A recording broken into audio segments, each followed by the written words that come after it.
Dan, welcome to the first Thorn Technologies office hours. Hello, thank you. I'm Mike. I am the marketing manager for Thorn Technologies, and this is Dan. He is our chief technology officer.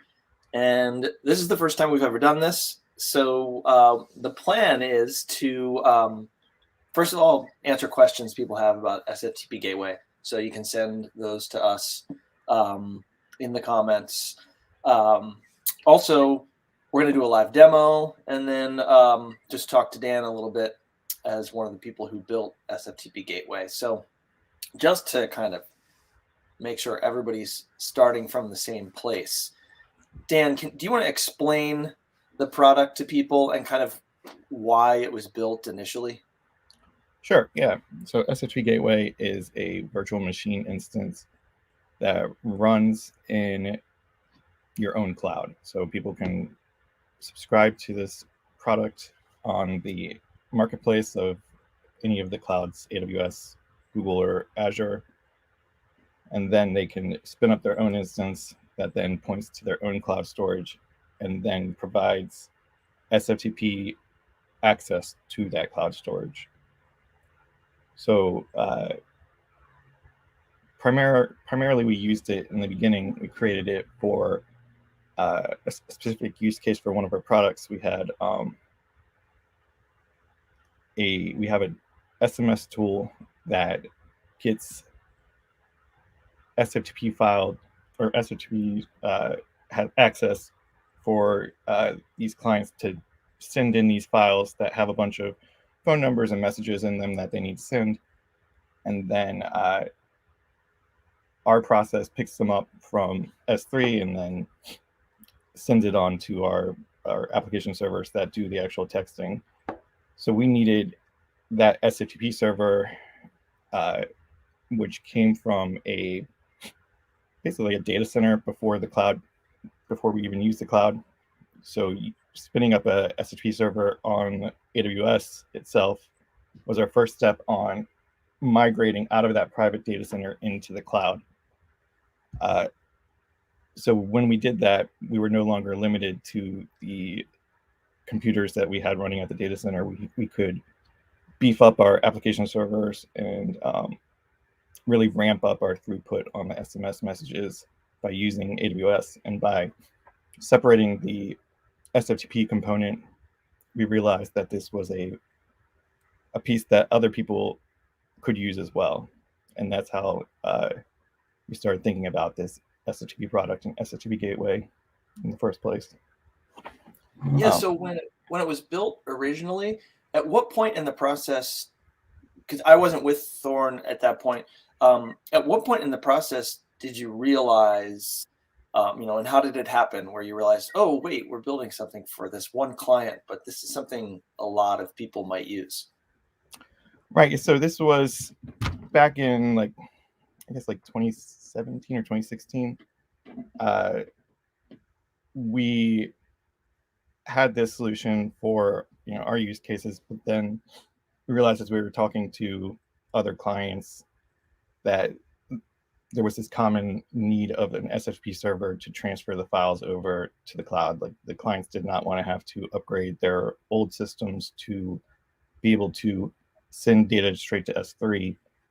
They already had systems in place for transferring data that met all their security requirements through SFTP, and but they, just like us, wanted the more power of the cloud, and they needed their data to live on their cloud in order to use all that power of the cloud.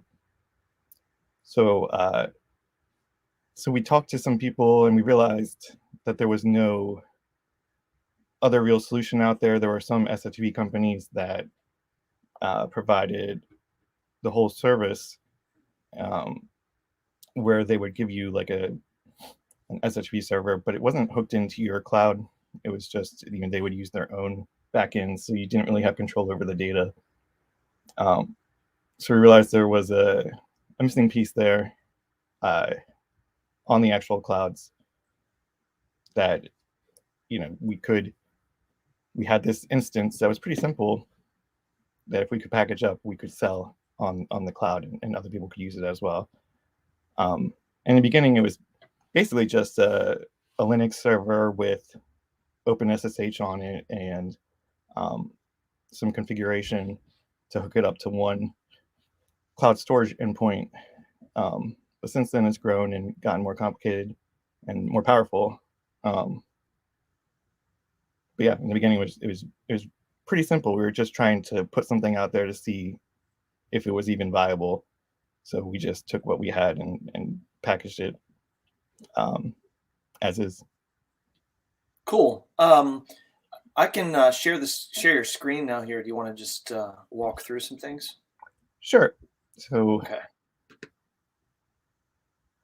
so this is we have SFTP Gateway on AWS, Azure, and Google, and this is the AWS page. And I've already subscribed to our product on this account, so it's showing up right here.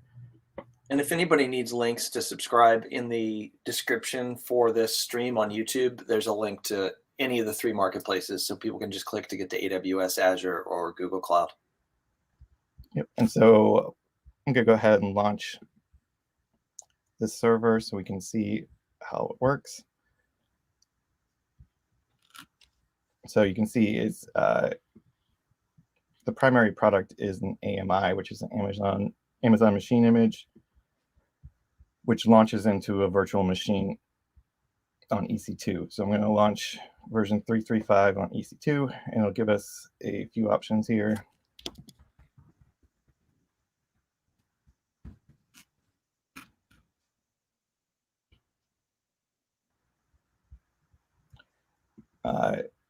We default to T2 medium, though depending on your workload for SFTP, you could probably go smaller or larger, depending on how many simultaneous users you have.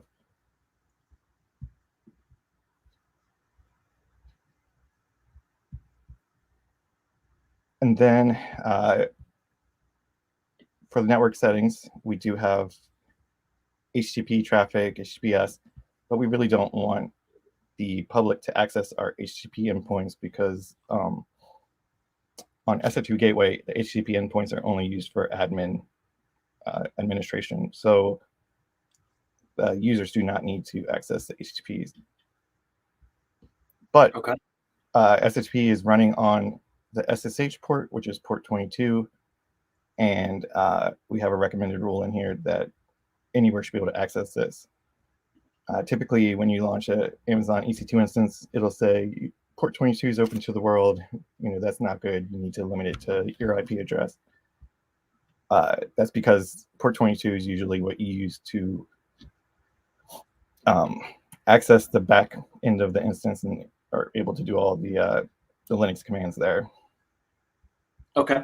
And I should mention for people too, if they have questions, just two things. One is help.thorntech.com is where our knowledge base is located. So there's tons of documentation if people are trying to get this started for themselves and have questions about some of the things that Dan is going through here. And then the other thing to mention is that we offer free email support. So you can email us at support@thorntech.com. And all of this is on our website. If you go to thorntech.com and click on contact us or on the support link, you can find all the ways to access this or get in touch with us. Yep. Okay, so I'm going to leave this at 8 gigabytes for the storage, and then go ahead and launch this instance. Now, this is one way to launch the instance. We have several CloudFormation templates that kind of simplify this process and will automate things like network creation and anything you need like that. But I'm just doing a simple launch straight into an instance. Oh, yeah. And is the process a lot different if somebody does this on Azure or Google Cloud? It's pretty similar, but yeah, there are some differences that we can check out. Okay, so this is the new instance. just copying the public IP and seeing what we have. And it's not going to work right away because we saw on the instance setup screen that I disabled the HTTP access, so I can't actually go straight to the web page. If we had the CloudFormation template, ran it through that, it would automatically set up a security group rule to allow my IP address through. But here we can just do it manually. So as a security group, I'm just going to add some rules to it.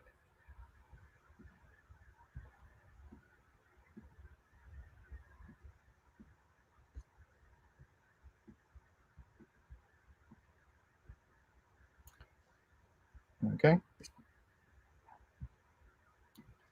now I should be able to access the actual IP address. I can just go back and get that.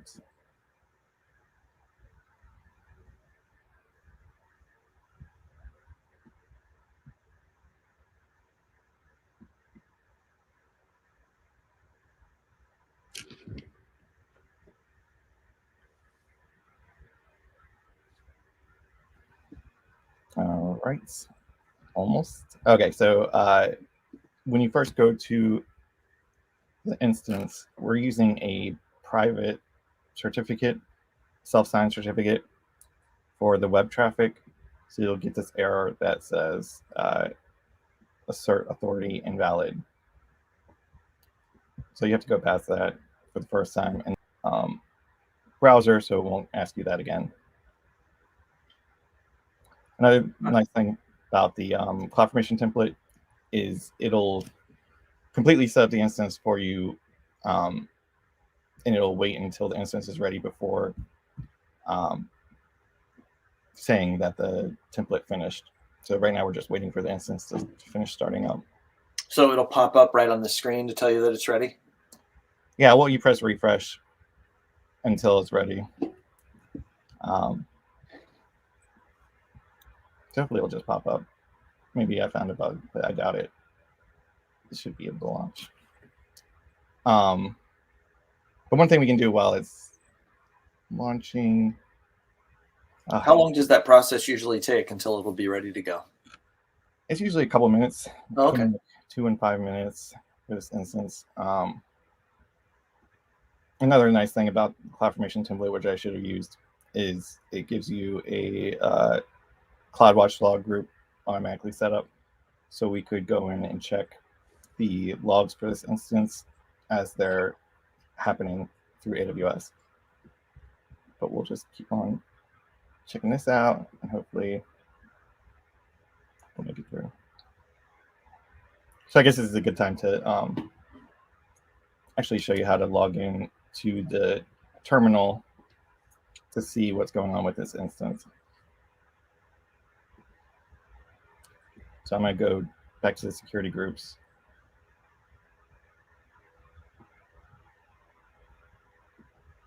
I'm going to add the port that we're using for that terminal access, which is 42s. I'm just going to add it for my IP address.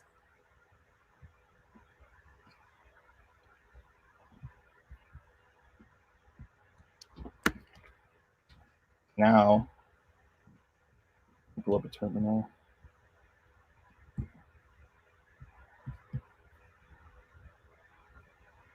I think you can only see my browser, right? Oh, no, you can see everything. Okay. Yep.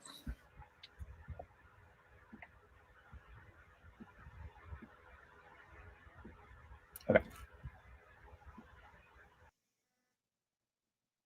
Oops, we lost Dan, so he should be back here in just a second. In the meantime, I'll just point out a couple other things. On our YouTube channel, you can find quick start videos for all of the platforms. So if you're running this for Azure, AWS, or Google Cloud, you can find that information there. We have a whole playlist called SFTP Gateway, where not only do we show you how to get up and running pretty quickly on any of the platforms, but we also show you how to pretty much go through most of the main features. if you wanted to set up high availability, for example, or we walk through multi-cloud connections so that from your one SFTP gateway, you could give people access to multiple cloud storage locations. So, for example, if you wanted to transfer files from Azure over to Google, you could do that just with the one SFTP gateway connection. So you don't have to spin up servers in multiple locations. So that's another thing to tell you about. But if you run through all those videos, you can find how to set up the various features or how to get things up and running on any of the platforms. And it looks like Dan is back. Hey Dan, welcome back. Sorry about that. I updated to the latest Mac OS, and I think every now and then it just decides to crash. So all right. That was fun. I can get your screen back up here too if you're ready for that. Yep. Okay. So try to get this time back up again. All right. Zoom this in. Okay, so I'm going to go ahead and log into that instance. On Amazon, the username is always, at least for Amazon Linux, EC2-user, and then I'll put in the IP address for our instance.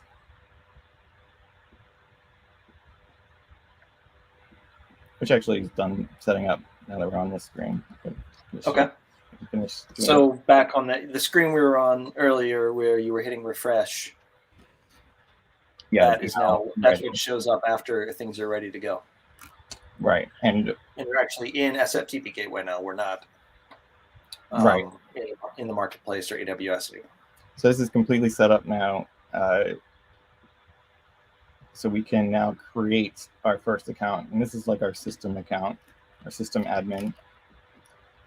You can use whatever username and password you would like, but it has to meet password complexity requirements, which is needs at least one capital letter, one lowercase letter, one number, and one special character.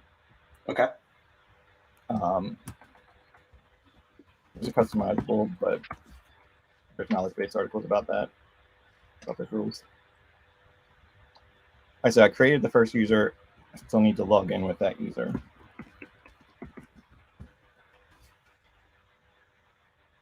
And so is this first user you're creating, this is for an admin, not for someone who is one of that admin's users who would then be, okay, because they would be connecting with whatever their SFTP client is. Right, so the admin user has access to this console, which is the web page, and can set up their SHV users and then the folders that those users see and how they're actually connected to the cloud. Okay, got it. So the first screen you'll usually see is this add users, creating this SHV users, assuming everything worked out okay. So I'm gonna go ahead and add a user for myself. And then I'll just leave the home directory as the default, creating username home directory. And I'll go ahead and add an SSH key here. Now, there are several ways to supply this key. You can either paste the contents of a public key in here, or you can upload a key, or you can even just generate one right here. So I'll just go ahead and generate a key. So when you generate a key, it'll fill in that public key field, and then it'll provide the download for the key. Okay. I'll just keep it with this name. And put in my keys directory.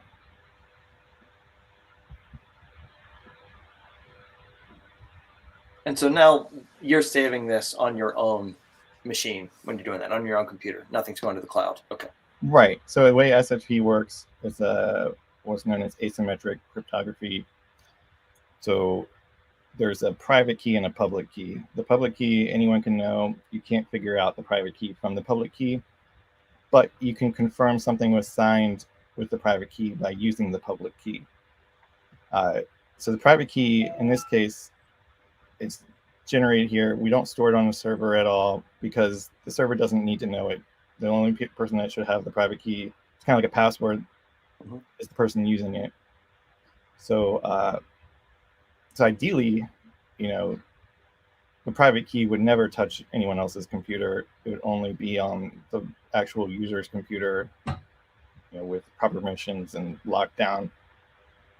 And then that user, if they were savvy enough, they could generate a public key and provide it to an admin, and then that admin could put the public key in here without ever needing to know what the private key is. Okay, got it. Okay, so I have a private key. I could also, under advanced options, I could set up a password or an IP address allow list, and I can set up something called object ownership, but those all come into play later if you need them.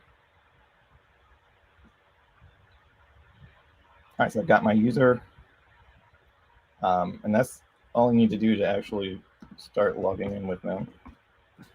Let me pull up a client. I'll use FileZilla, which is a popular free client.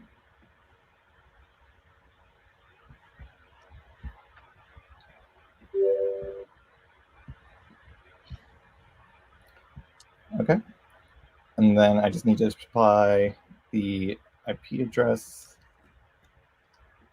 the port, which is 22, or I could just supply nothing because 22 is the default port. Okay. And then give a key file, one we just generated.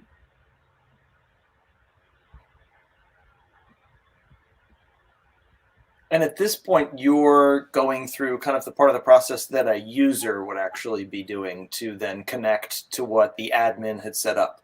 Exactly, yeah. So now I created that SV user Dan that I'm using to log in. So it's different from the admin user that was used to access this web screen.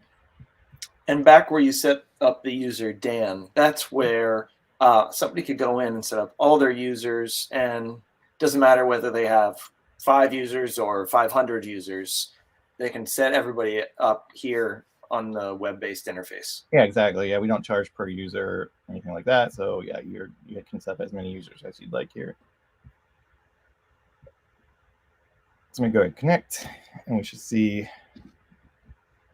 it's going to make sure the host key matches what it expects, but this is the first time accessing the server, so it's got to add this host key to the cache or trust it next time. And looks like I'm getting an error right away here. Let's see what's going on.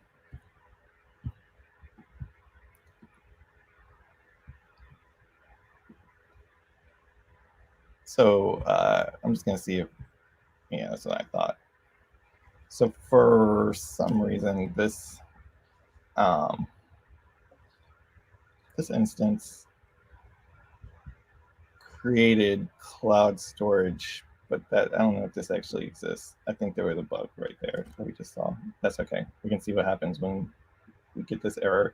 So when there's a error like we see here, received unexpected into file from SFTP server, that usually happens because there's some kind of problem connecting to cloud storage. Like either the instance can't connect because it doesn't have proper credentials, or it's getting blocked somehow.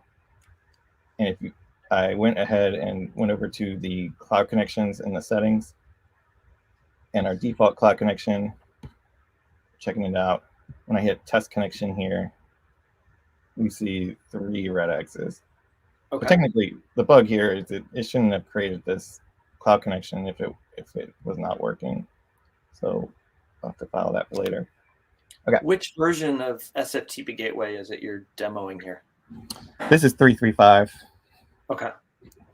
But I definitely recommend launching it through CloudFormation templates, because that will automatically set up all the security groups and everything, so it will be able to access S3.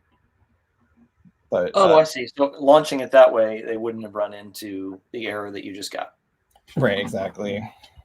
So I can, but I can show you how to set that up so we can get around it.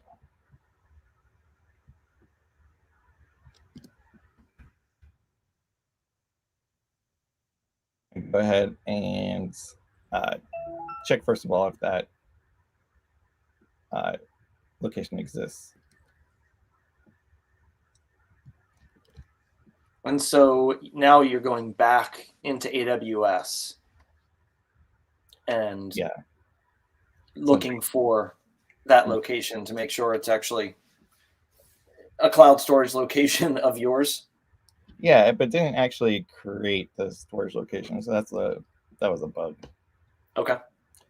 So I'm going to go ahead and create this one. It thinks there should be, or I could point it to another bucket, but I'll just do this bucket. And then so using, what is it, CloudFormation templates, you yeah. wouldn't have to worry about this piece of it because it would automatically create a cloud storage location and connect it. Correct. And also the important piece that's missing here is the instance that's created through CloudFormation has what's called an instance profile, which provides it the security rules. So it can actually, the instance profile specifies which buckets that the instance can access. So I can head over there and actually give it a new instance profile manually. Okay.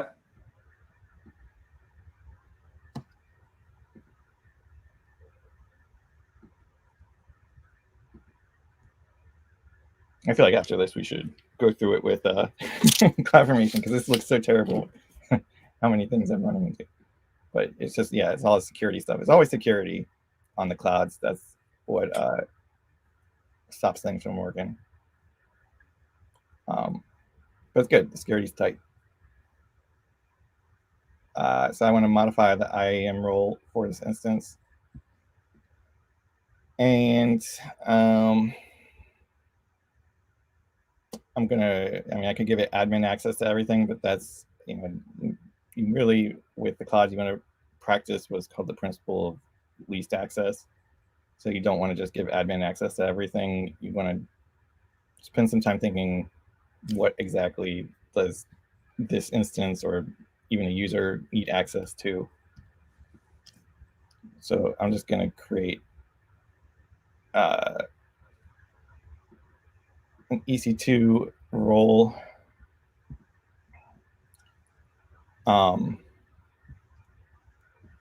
They updated this recently. Yeah, here it is. This is throwing me off. Introducing new IAM roles experience. Okay. So I selected a trusted entity, which is the EC2. I'm going to give it permission. I'm just going to give it permission to all of S3. So Amazon S3 full access. I'm just going to give it access to that.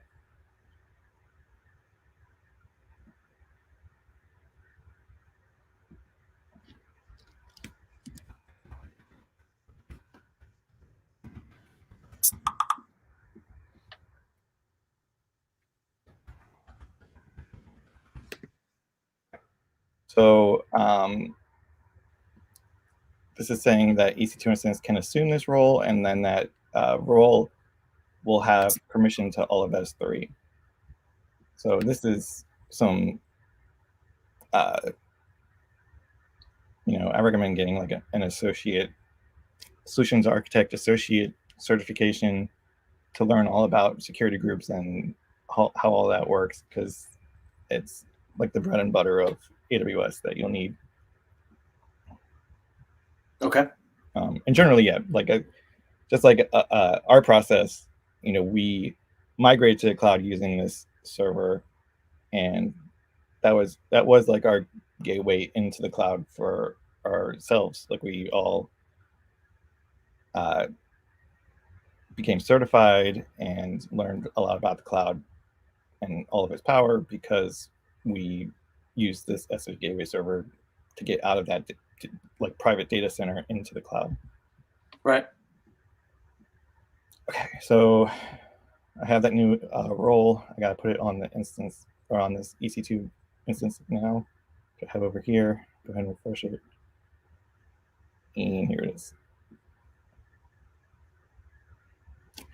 So now that instance has the role. If I go to test connection, it should work. Nice. There we go. So now So now if I go back to the FileZilla and connect, it should not give that into file now. Yep. So it just connected and there's nothing in that directory. Okay. So we can go ahead and add some stuff up there. And so now we're doing what a user would do. So if you're the admin and like I were the user, I could come in and I could use my FileZilla or some other SFTP client, drag those folders across. And did you just drag those from Yep. A location on your machine to the Yep. cloud? So I just dragged them from my local desktop to the root directory on the cloud that I was presented with.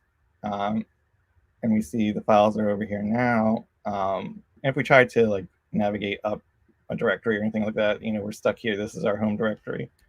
If we want to see these files on the cloud now, we can go to that S3 location on AWS. So I'm going to go back to AWS and get over to S3. And so this is where you as the admin could go in and, confirm the files that they said they transferred are there. Correct. Or if you had an email alert add-on set up, you would know. Right. That's the cool thing about S3. And that's another one of those powerful things that we unlocked when we moved from that data center to the cloud is you can fire off automatic lambdas or automatic code that doesn't really need a running server. It'll just, as soon as an object or file arrives on S3, it will be notified about that, and then it can run code on that object itself. So like, for example, in our original project with that SMS thing, the files that were sent in were encrypted with PGP. And that PGP is like, it's really for email encryption, email signatures, but you can do some data encryption with it. So when the files made it to us, we needed to decrypt the files in order to process them. Originally on the private data center, the SFTP server, as soon as it received the files, it would decrypt them before sending them on to the next server. The problem there is that decryption is not like a light CPU process. It can use a lot of resources. So when more than like 10 users were sending files at the same time, the server would crash and it would just go down and no one could access it at all. Okay. So when we switched to the cloud, then we took that decryption process off of the server and we put it into these lambdas and these serverless functions. So that when a file arrived and it had a encrypted extension, the code would pick it up and then decrypt it, and then it would put the file into another location ready for the next level of processing. So that way, it like decoupled the SFTP server from that processing, so that the S3 server would always stay up regardless of the load, because it didn't need to do that extra work. So that was another major benefit of switching to this kind of flow. Right. You can automate all these processes. Yeah, and you can have multiple processes. Like that PGP is only one part of the process. We also have another Lambda that will handle compressed files, and it'll unzip them and then send all the files to another location. And we also have Lambda that will notify us when files arrive in S3 through email. But you could also set that up to do like notify you through Slack or anything like that. It's all through SNS, and you can hook it up however you want in AWS. We've got on our blog, we have instructions on how to do a lot of this stuff, or it's on the knowledge base. And then if people email us, we can help them with the process or point them in the right direction to deploy it themselves. And then just one other thing to note for people is if they'd rather not set up all this stuff, that they can go to our website to the support package page, and we have some information on how they could actually hire us to set all this stuff up for them if it's stuff they don't want to dive into. Right. Yeah. And it's a different way of thinking at first for how you can set all this stuff up. Um, you know, when you're working with in private data centers where you have a limited number of computers, what you usually do is you'll create like these monolithic apps that run on a server and they handle everything, just like we had where it was handling SFTP and it was decrypting files and unzipping files and all that on one server. But the cloud really gives you a different way of thinking where you're thinking, how can I break this up into smaller pieces so that I'm not relying on this one server to run my entire process. How can I spread this out? And how can I integrate my other stuff into this flow without just having it all on one server? So yeah, Cool. and that's a learning process in the migration to the cloud. Yeah, we have some good success stories on our website too about how different organizations have implemented some of these things. So if people go to thorntech.com and they click on success stories in the top menu, you can see some examples of people who are using SFTP Gateway in different situations, or we also have an example of an organization that's using some of the add-ons like the decryption and email alerts to automate some things and basically make their life easier, really. Yeah. So yeah, those are all powerful, and I don't have anything set up in this bucket. I could set up like let's see. I'm gonna see if there's an easy way to just show the events. I haven't done this in a while, so it's gonna take me a second to look through. Here, so create event notifications.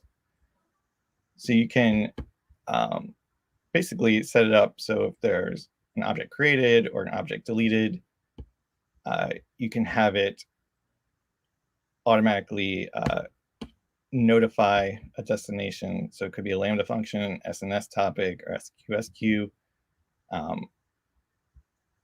And then you can even choose your Lambda function here that'll receive and process the file. Okay, cool. Yeah, and this is the bucket that I uploaded the file to, and you can see it went into this directory user/Dan. That was the automatically created home directory that I chose in the user screen. And could you go back to FileZilla for a moment, if you don't mind? Yep. So one thing you did before you went back over to AWS is you were showing how the user cannot click up into anything other than this folder. Right. And so that's the way you as the admin can set it up so you can have like say different clients and only give them access to the specific S3 folder that they should have access to, and they wouldn't be able to then see work you were doing with other people or whatever it might be. Right. Yeah. Let me add a user for you, and so you can see how that works.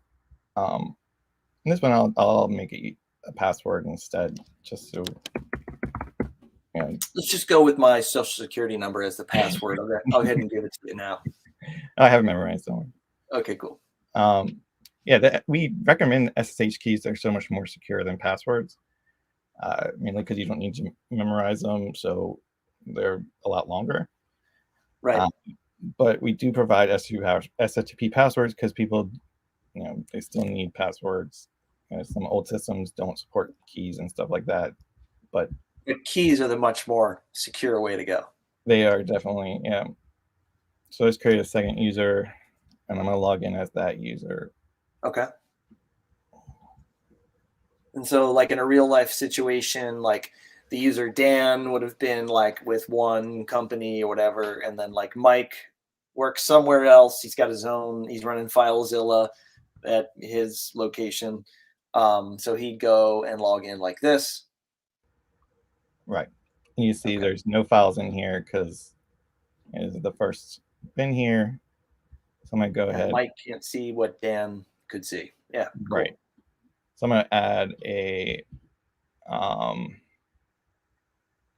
let's see, what can I do? This one. Okay. All right, so we see this file here now, and if we go back to the AWS console into S3 and go back up to the users directory, we see Dan and Mike, and see Mike's file here separated from Dan's files. And Now, can you do even more subdirectories? Like, could Mike and Dan be part of like organizations if you wanted to have separate folders, or is it just at the user level? yeah, let's say you have like a shared files you want to share with your users. Okay. I'm going to create a shared directory just on S3 itself, and then I'm going to upload some file that I want users to download. Like whatever, how to, or Yes. some sort of document they might all need. Okay. Yeah, exactly. So they're going to take this PDF and upload it. And then I'm going to go into my users, not actually my folders, Okay. and manage the users folders.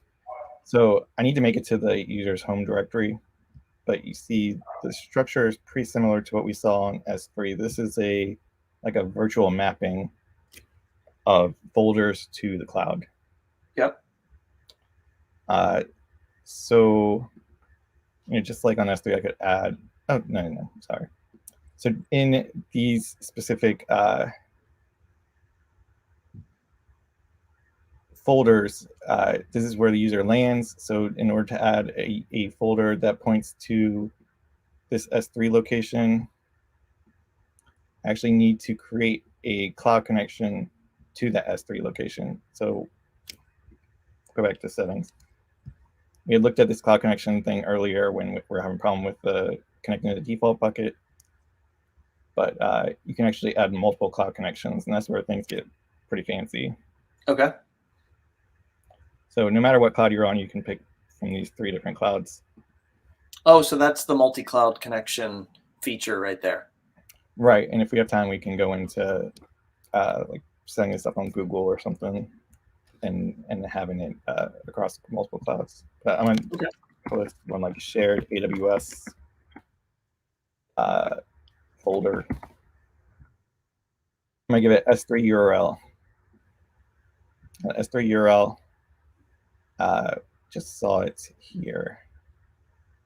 It's right here. So in the properties of this directory, which is on this bucket, it has this S3 URL, which has basically the bucket name and the shared directory. I'm gonna go ahead and copy that, and I can paste that directly in here.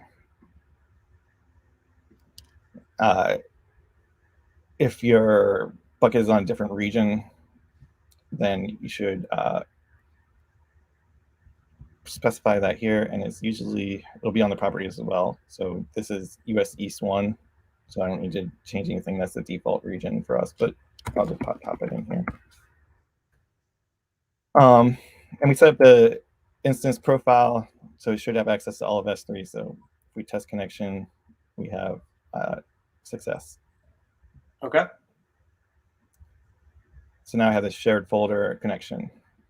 So I'm gonna go ahead into Dan, and I'm going to add a shared folder. And I'm gonna set the cloud connection to that shared AWS folder, save it. I'm gonna go ahead and do it to Mike's as well. Okay.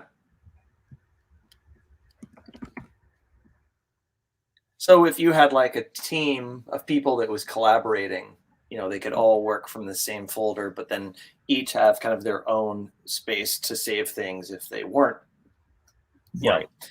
Things they wanted shared across the entire team. And not only that, one thing I wanted to do here that I didn't set up properly is I want to make this shared directory read-only, so that you can only download the files. They can't replace them. Cool. Okay. And you could do that with any folder as the admin. You could set them all up. So like you could do it for the like Mike, the user. You could say like, okay, Mike's only uploading documents. Like we're not going to give him the ability to like accidentally delete anything that's there.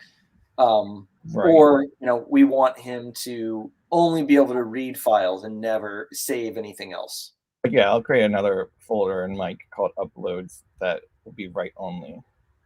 So it'll just inherit the connection, and then I'm going to go in and change the permission to write only. Okay, so we can see that in action. So if we come back here, I'm going to disconnect. I was connected as Mike. I'm going to reconnect as Mike. Now, when I first do it, FileZilla caches the listings, so I have to refresh it to get the new stuff. All right, so now we see an uploads directory and a shared directory. If I go into shared, I see the PDF file that I can download. I just want to make sure I get back to my desktop. I can delete that. And we see it's read-only, so I can download it, but if I try to upload it, it'll give us an error. Oh, got it. Okay. And if I try to upload anything, it'll FileZilla is going to tell you. permission denied. Yeah. And if I go to uploads, we don't see anything in here, but I can upload things in, and then you just disappear. Got it. So that's the other folder where you do have permission to do that. Yeah. Okay. Cool. So there's our, yeah, so now this user, and if let me log out and then log in as Dan again, so you can see that. And the user can't tell, if you were if they had some folder where, let's say you were working in Azure and S3, you had some stuff on Blob and you had some stuff on S3, they wouldn't be able to tell where these were going, right? They would just see if you had different groups, say working on a project, or across multiple organizations where they use different cloud storage locations, they could see them all here, but they wouldn't know the difference. It all works the same. Right. So it's like a common interface for all the different S3 or storage location options on the cloud. Yeah. So yeah, those shared folders. And if we look, we had that user upload that just disappeared. If we go over to users, Mike uploads, then we see the files there. Okay. But Mike couldn't see it because there's only write-only access to that folder. Yeah. And one neat thing that was a common request in the old SFTP Gateway that wasn't possible, but in version 3.0 became possible, was to have a kind of setup where an admin could see user files. So let me show you what I'm talking about. Okay. So let's say we wanted an admin that could see everything in everyone's folders. So I'm going to create another admin user, but this is an SFTP user. And I'm going to select their home directory this time instead of creating automatically. And I'm just going to select the root folder, which is just /. And I'll just go ahead and give a password as well.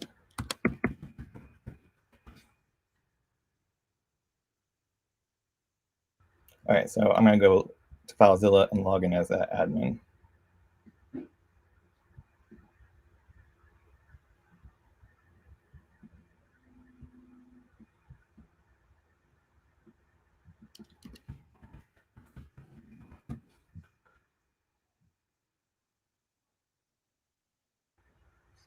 All right, so as admin logged in, they can see the users directory, shared directory, Mike and Dan. And the funny thing about the shared directory is this is on S3 itself. So I haven't really showed folders that exist outside of our folder screen, but here, sorry, on S3, we see there is a shared folder here and there's a users folder. Okay. So shared folder will show up here because we're pointing to the root of the bucket. So it gets a little complicated. Oh, yeah, this is actually a bug that I just fixed. So it'll be in the next release? Yeah, there's some ghost folders in here, we've been calling them, where transitive folders, folders that have children that have cloud connections have been showing up in the root directory. But Mike and Dan should only be inside this users directory. Are they also inside the users directory and you see them here? Yeah. So Okay. if you try connecting them outside of from the root, you get no such file or directory. So that was a bug in our subsystem that has been sussed out, and we're going to have that fixed in 3.3.6. Okay, got it. So anyway, so yeah, let me go to users, and I can go to Mike, and I can see what you uploaded there. I have my own permissions, so I can modify the files however I want. And I can go into the shared directory and see what you have access to there. Okay. Or I could go into Dan and see all the files that were uploaded there. And yeah, so I have access to everyone's files and folders through SFTP as an admin by just setting my home directory to the root. Okay, cool. All right. I think we're reaching a good stopping point for this version of Office Hours. I know we can dive into Google and Azure and show people some of the differences, but I think we're just about coming up on an hour here. So we can do that maybe in the next one, if you don't mind doing another one of these sometime. Yeah, sure. I mean, there's so much more cool stuff I want to show. Like, awesome. No, yeah, that would be great.